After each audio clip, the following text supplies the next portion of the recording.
என் அன்பு தமிழ் சொந்தங்களுக்கு வணக்கம். வெஜ் அண்ட் நான்வெஜ் சேனலில் இன்றைக்கி நம்ம பலாக்காய் கிரேவி எப்படி பண்ணுறதுன்னு பார்க்கலாம். என் சேனலை இன்னும் சப்ஸ்கிரைப் பண்ணாமல் இருந்தால் இந்த சப்ஸ்கிரைப் பட்டனை கிளிக் பண்ணுங்கள். மறக்காமல் இந்த பெல் சிம்பிளையும் கிளிக் பண்ணுங்கள். என் ரெசிபி உங்களை தேடி வரும். பலாக்காய் வெட்டுறதுக்கு முன்னாடி கையில் எண்ணெய் தடவிக்கோங்க. இல்லைனா பலாக்காயில் இருக்க பாலெல்லாம் கையில் ஒட்டிக்கும். பலாக்காயை ஃபஸ்ட்டு 4ஆக வெட்டிக்கோங்க. 4ஆக வெட்டிட்டு நடுவில் இருக்க தண்டை எடுத்துருங்க. பின்னாடி இருக்க தோலையும் எடுத்துருங்க. எடுத்துட்டு குட்டி குட்டியாக நறுக்கிடுங்க. இதை நம்ம இப்போ தண்ணியில் போட்டு வச்சிடலாம். ஃபஸ்ட் நம்ம மசாலா ரெடி பண்ணிக்கலாம். அதுக்கு ஒரு பேன் வச்சு 2 டீஸ்பூன் அளவுக்கு எண்ணெய் ஆட் பண்ணிக்கோங்க. எண்ணெய் காஞ்சதும் 1/2 டீஸ்பூன் சோம்பு, 1/2 டீஸ்பூன் சீரகம், காரத்துக்கு ஏற்ற மாதிரி மிளகாய் வத்தல், கூடவே 10லேருந்து 15 சின்ன வெங்காயம்.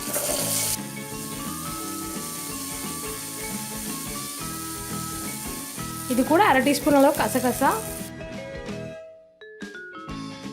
வெங்காயம் நல்லா வதங்கிருச்சு. கடைசியாக இது கூட 1/4 மூடி தேங்காய் சேர்த்துடலாம். தேங்காய் சேர்த்துட்டு ரொம்ப நேரம் வதக்கக்கூடாது. ஜஸ்ட் ஒரு 1/4 நிமிஷம் வதக்கினீங்கன்னா போதும். இப்போ நம்ம அடுப்பை ஆஃப் பண்ணிடலாம். இது ஒரு மிக்ஸி ஜாரில் சேர்த்து நல்லா அரைச்சிக்கலாம். ஒரு பேன் வச்சு அதில் 4 டீஸ்பூன் அளவுக்கு எண்ணெய் ஆட் பண்ணியிருக்கேன். எண்ணெய் காஞ்சதும் கடுகு சேர்த்துடலாம். கடுகு வெடிச்சிருச்சு. இப்போ சின்ன வெங்காயம் சேர்த்துடலாம். நான் ஒரு 6லேருந்து 7 சின்ன வெங்காயம் குட்டி குட்டியாக கட் பண்ணி சேர்த்துருக்கேன். கூடவே கொஞ்சம் கருவேப்பிலை. இது கூட 4 பல் பூண்டு சேர்த்துடலாம். பூண்டை கட் பண்ணி சேர்த்துக்கோங்க, அப்போ தான் நல்லாயிருக்கும்.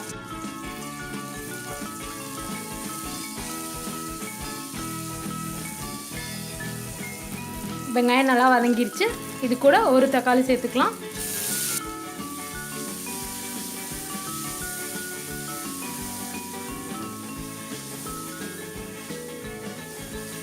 தக்காளி நல்லா வதங்கிடுச்சு. இது கூட நம்ம அரைச்சி வச்சிருக்க மசாலாவை சேர்த்துடலாம்.